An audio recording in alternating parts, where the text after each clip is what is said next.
মাগুরার ঘটনা ও আমাদের সমাজের দায়িত্ব। মাগুরার এই ঘটনা আমাদের সমাজের জন্য একটি বড় চিন্তার বিষয়। আমরা কি আমাদের নারীদের সম্মান রক্ষা করতে পারছি?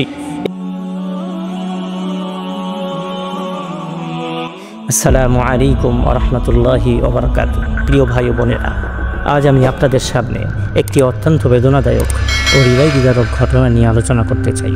গত কিছুদিন আগে মাগুরা জেলায় মাত্র 8 বছরের একটি নিরীহ শিশু ধর্ষণের শিকার হয়েছে। 3 নরপিশাচের হাতে নির্মমভাবে লাঞ্ছিত হয়ে হাসপাতালে চিকিৎসাধীন অবস্থায় গতকাল মৃত্যুবরণ করেছে।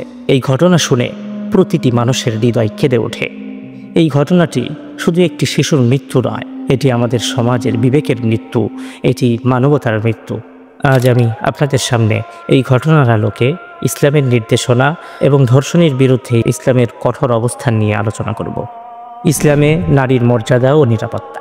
ইসলাম নারীকে সর্বোচ্চ মর্যাদা ও সম্মান দিয়েছে। ইসলাম নারীকে মা হিসেবে, বোন হিসেবে, কন্যা হিসেবে সর্বোচ্চ সম্মানের আসনে বসিয়েছে। রাসূল সাল্লাল্লাহু আলাইহি ওয়াসাল্লাম বলেছেন, আল জান্নাতু তাহতা আকদামিল উম্মাহাত, মায়ের পায়ের নিচে সন্তানের বেহেশত। একটি কন্যা সন্তানকে লালন পালন করা এবং তার নিরাপত্তা নিশ্চিত করা ইসলামে অত্যন্ত পুণ্যের কাজ। রাসূল সাল্লাল্লাহু আলাইহি ওয়াসাল্লাম বলেছেন, মান আলা জারিয়াতাইনি ওয়া আহসানা ইলাইহিমা দাখালা মাইয়াল জান্নাহ। যে ব্যক্তি 2টি কন্যা সন্তানের লালন পালন করবে এবং তাদের প্রতি সদয় ব্যবহার করবে, সে আমার সাথে জান্নাতে প্রবেশ করবে। যেই ইসলাম এই নারীকে এত সম্মান দিয়েছে, সেই ইসলামে ধর্ষণের মতো জঘন্য অপরাধের কোনো স্থান নেই। ইসলাম ধর্ষণকে শুধু অপরাধই মনে করে না, বরং মানবতার বিরুদ্ধে যুদ্ধ হিসেবে বিবেচনা করে। ধর্ষণের বিরুদ্ধে ইসলামের কঠোর শাস্তি। ইসলাম ধর্ষণের মতো অপরাধের বিরুদ্ধে কঠোরতম শাস্তির বিধান দিয়েছে। ইসলামী শরিয়া অনুযায়ী ধর্ষণের শাস্তি হলো মৃত্যুদণ্ড বা কঠোর শারীরিক শাস্তি। এই শাস্তির উদ্দেশ্য হলো সমাজে ভয় ও সতর্কতা সৃষ্টি করা, যাতে কেউ এমন জঘন্য অপরাধ করতে সাহস না পায়। আল্লাহ রাসূল সাল্লাল্লাহু আলাইহি ওয়াসাল্লাম স্পষ্ট বলেছেন, মান ইয়াতাদা আলা ইমরাতিন ফাগাসাবাহা ফাইন্নাহু ইউকতালু। যে ব্যক্তি কোনো নারীর উপরে জোরপূর্বক আক্রমণ করে, তার শাস্তি হলো মৃত্যুদণ্ড।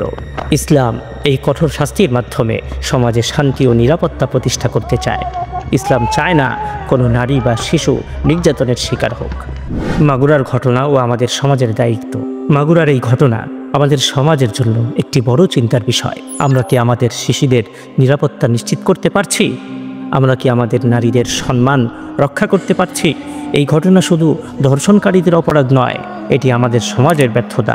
আমরা যদি ইসলামের শিক্ষা অনুযায়ী সমাজ গঠন করতাম, তাহলে কখনোই এমন দিন দেখতে হতো না।